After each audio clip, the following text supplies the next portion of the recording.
time to do that. We always think about doing that on New Year's, but I like the solstice. I'm a big fan of the solstice and that notion of it's the more light. And it's going to start next Sunday. And so to that end, I brought a poem that I have used a couple of years in a row. This is like an annual thing for me now. It's called Toward the Winter Solstice by Timothy Steele. And I'll share that with you, and then we'll jump into Dickens. Although the roof is just a story high, it dizzies me to look down. I lariat twirl the cord of Christmas lights and cast it to a weeping birch's crown. A dowel into which I've screwed the hook enables me to reach and lift and drape and twine the cord among the boughs so the bulbs will accent the tree's elegant design. Friends passing home from work or shopping pause and call up commendations or critiques. I make adjustments, though a potpourri of Muslims, Christians, Buddhists, Jews, and Sikhs, we are all conscious of the time of year. We all enjoy its colorful displays and keep some festival that mitigates the dwindling warmth and compass of the days. Some say that LA doesn't suit the Yule, but UPS vans now, like Magi, make their present laden rounds while fallen leaves are gaily resurrected in their wake. The desert lifts a full moon from the east and issues a dry Santa Ana breeze. And valets at chic restaurants will soon be tending flocks of cars and SUVs. And as the neighborhoods sink into dusk, the fan palms scattered all across town stand more calmly prominent. And this place seems a vast oasis in the Holy Land. This house might be a caravansary, this tree, a kind of cordial fountainhead of welcome, looped and decked with necklaces and censers of green, yellow, blue, and red. Some wonder if the Star of Bethlehem occurred when Jupiter and Saturn crossed. It's comforting to look up from this roof and feel that while all changes, nothing's lost. To recollect that in antiquity, the winter solstice fell in Capricorn, and that in the Orion Nebula, from swirling gas, new stars are being born. For the winter solstice. I like the part about LA doesn't seem suited for the Yule because I spent 8 years in Arizona. Tom, you're out there in the West, and you San Diego and New Mexico. And when you're hanging Christmas lights on cacti, it's just not the same. It's not the same. But, you know, this guy made the best of it. This guy made the best of it, which we can all do. All right. Well, it is that time of year when Christian clergy are struggling to find something new to say about the gospel stories of Jesus's birth, perhaps after many years. And I mentioned this, I've been doing this for 20 years, and I forgot to say it last time, but November 13th was the actual 20th anniversary of my ordination. So I have been doing it for a while, and I can't imagine though, if I'd followed in my father's footsteps, who was a Methodist minister, coming up with a new Christmas homily, you know, for every year for 20 years. Of course, I don't know that he did that because I didn't pay that much attention. He might have just been repeating the same thing over and over again. But as a Unitarian Universalist minister, though, I have no such restrictions. And I have given sermons about Jesus's birth stories, and I probably will do so again. But I also find myself returning to another familiar story, Charles Dickens' A Christmas Carol. While I can't imagine speaking on that topic for the next 20 years, I suspect A Christmas Carol will provide fodder for sermons for at least a few more years. We'll see. This, in fact, is my fourth sermon using this source material. In the first message, I talked about how A Christmas Carol changed how we celebrate Christmas itself. For example, before the publication of the book, the standard Christmas dinner was a goose, not a turkey, but after Scrooge orders the largest turkey in the poultry shop to be sent to Bob Cratchit's house, everyone started eating turkey on Christmas, and then that became the standard because of the book. Dickens did not invent the modern Christmas card. It had just started, published in 1842, 43 rather. It had just started, but his illustrations, which he personally supervised and put a lot of money into getting brilliant illustrations for his book, became the standard for Christmas cards. And then that became, everybody started sending Christmas cards after A Christmas Carol was published. That became a thing. So lots of ways in which we changed Christmas itself. I've also discussed UU themes in A Christmas Carol, notably that Scrooge came to realize that he could change his life for the better, that he had the power inside him all along. I also noted there were no real ghosts in the story. Scrooge was only dreaming of ghosts. That is, his redemption came from his own insights rather than divine intervention. In the story, heaven and hell are represented as expressions of the human condition here on earth. The very Unitarian theme. The ghost of Christmas yet to come reveals two children saying, "This boy is ignorance, this girl is want. Beware of them both and all of their degree, but most of all beware this boy. For on his brow I see that written which is doom, unless the writing be erased." He's talking about ignorance. And he was a big advocate for education. And this was throughout many of his stories. And this reflects that commitment, and also, which of course is a UU value. Last year, I focused on Scrooge, and I suggested that we should all be more like him. Not to be miserly as he was, but that we should see where we could be better, and that we may redeem ourselves through our own efforts to improve the lives of others. Something early Unitarians called salvation by character. That's an important phrase in our history. Salvation by character. I pointed out that at the end of the story, Scrooge raised Cratchit's salary to a living wage and became a second father to Tiny Tim, providing Tim with the health care he needed to survive and thrive. Now, this is a brief aside. That's a theme, speaking of the gospel stories and at least Bible stories, that's a theme in the story of the Good Samaritan that often gets lost in that story's retelling. We have a habit of reducing to the story of the Samaritan to saving a man who had fallen victim to robbers, who had beaten him and left him for dead. And the story tells us that the Samaritan bandaged the wounds of the man and took him to an inn, and then quoting Luke 10:35, the next day he took out 2 denarii, gave them to the innkeeper, and said, "Take care of him, and when I come back, I will repay you whatever you spend." So it's not just about it was somebody from outside the faith or an enemy. It's about somebody who took responsibility for the care of another who was not necessarily in his tribe, his immediate family. And he provided health care. That's about as political as I'm going to get today. I can be more, but that's it for today.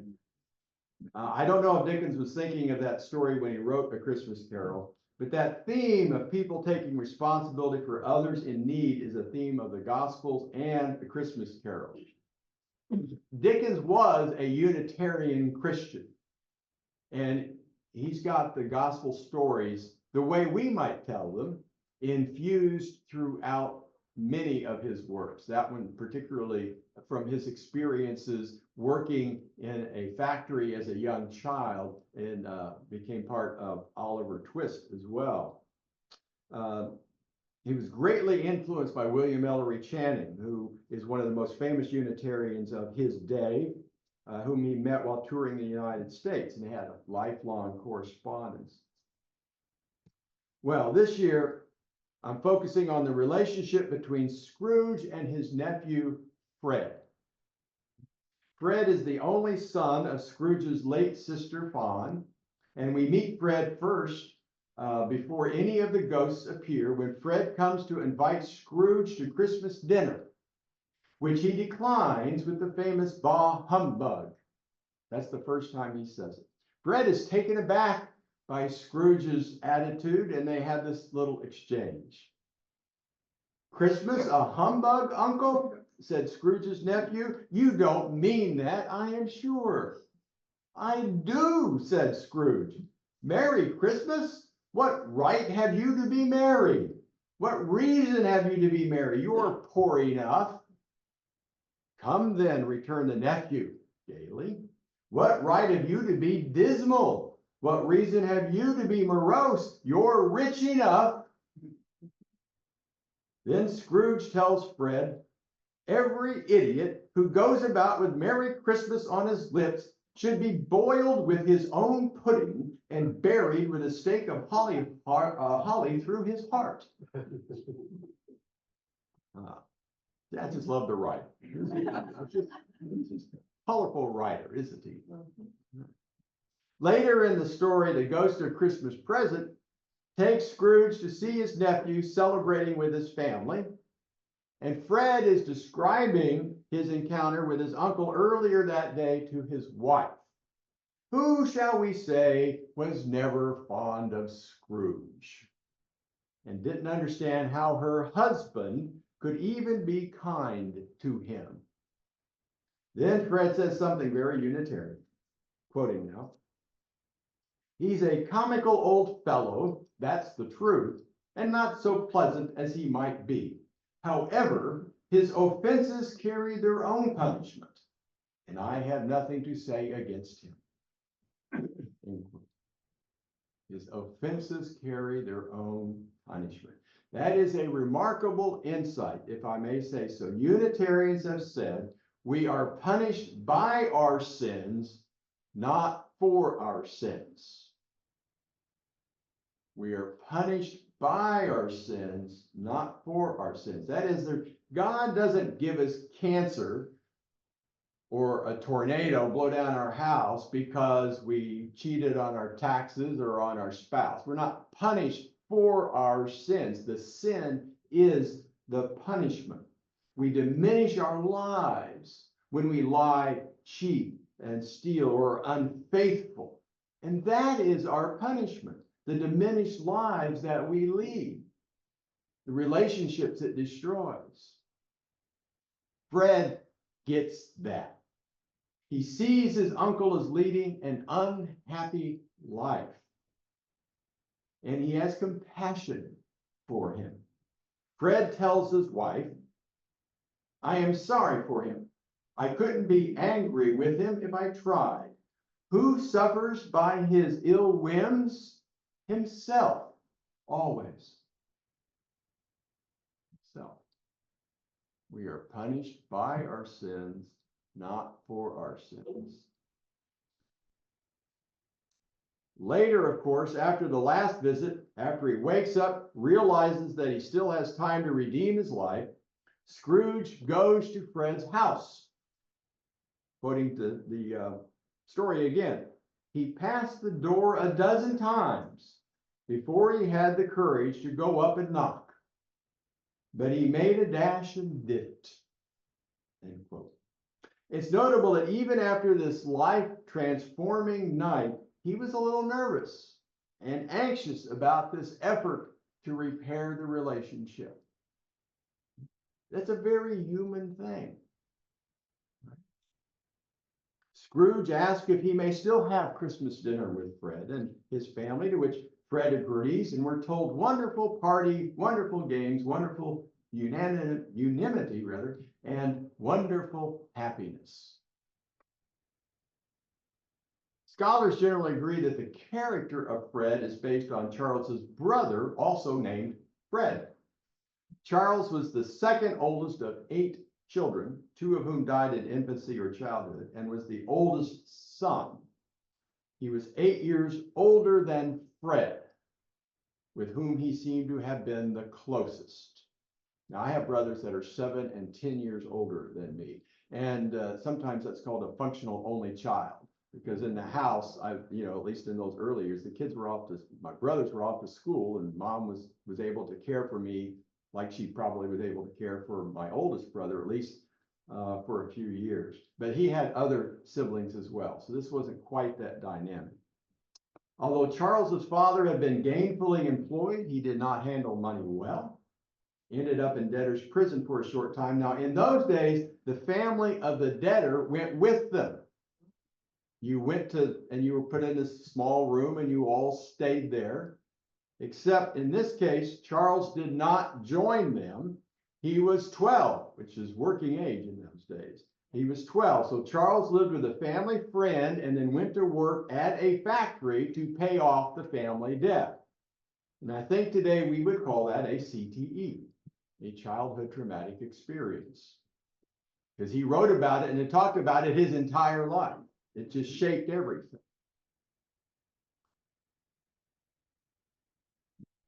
Before he became famous and rich from his writing, Dickens had started his career as a court reporter, which was a good job in those days. Good middle class, not quite upper middle class, or upper middle class perhaps. And it enabled him to have a comfortable life, to help his family, which including getting jobs for his brother and his father. He's always trying to line up through his connections, line up jobs for them. Fred lived with Charles and Charles's family for much of his life. So when Charles toured America, Fred, then only 22, took care of their children.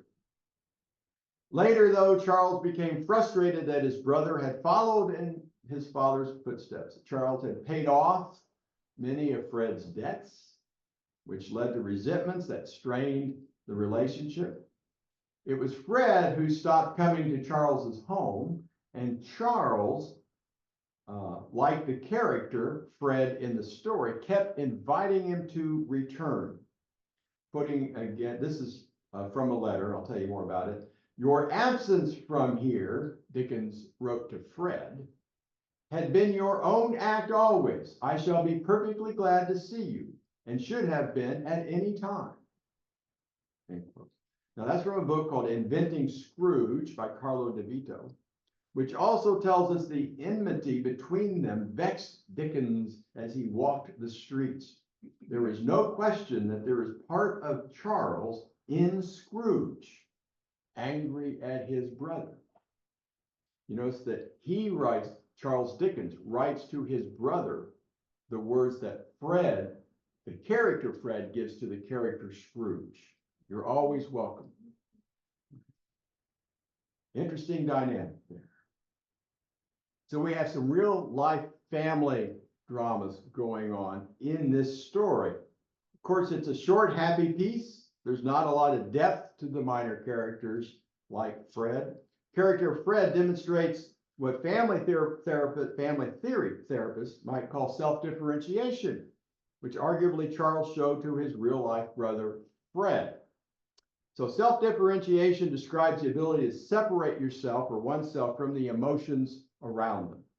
The ability, for example, to be with someone who is sad or angry or happy without necessarily becoming sad or angry or happy, to maintain one's self status in the presence of other emotions.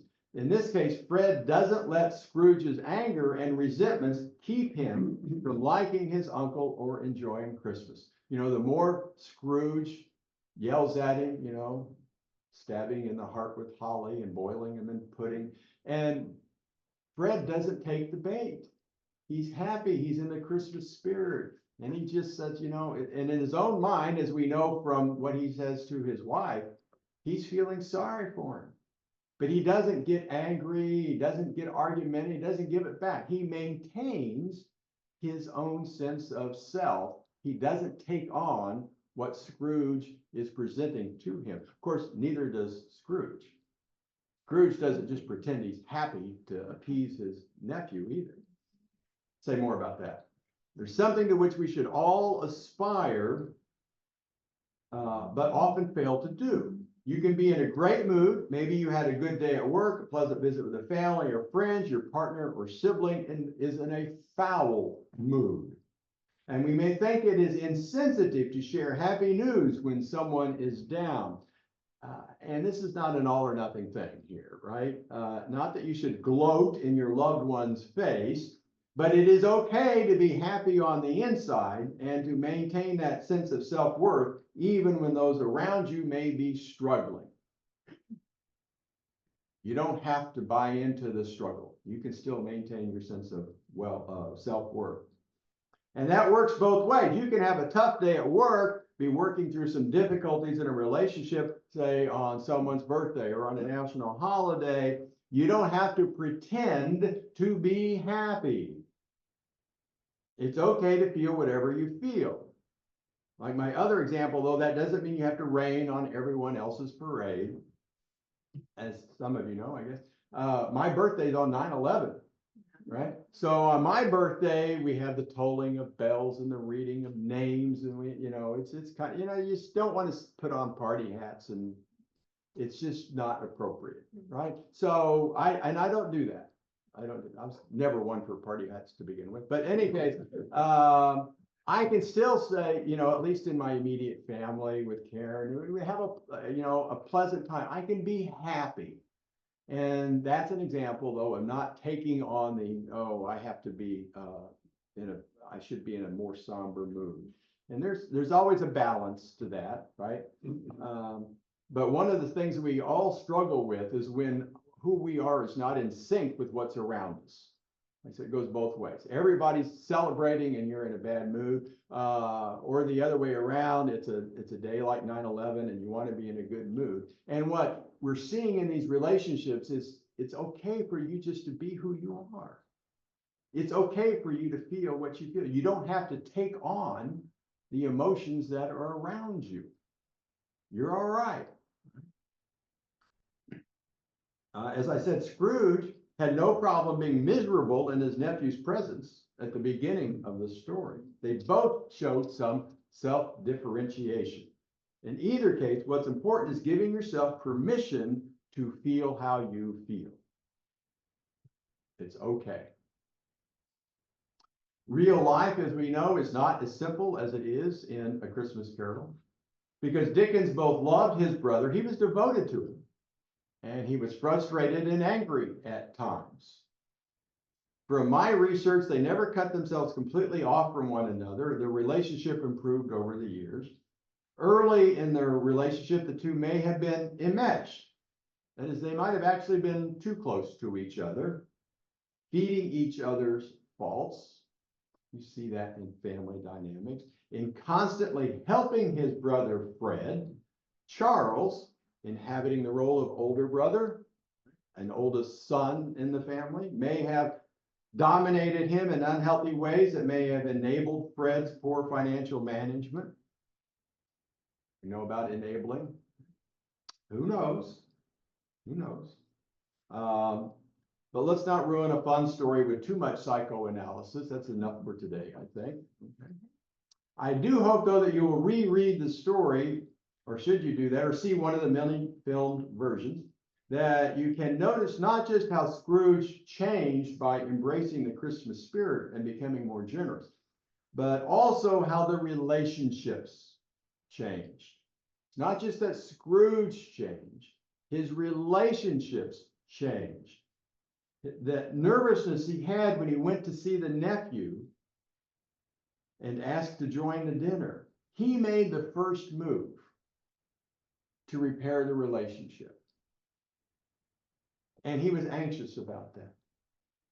Says he was nervous about that. And he felt nervous and did it anyway. Feel the fear, then do it anyway. That's how you respond to fear. But he took that, and he took responsibility for the relationship with Cratchit.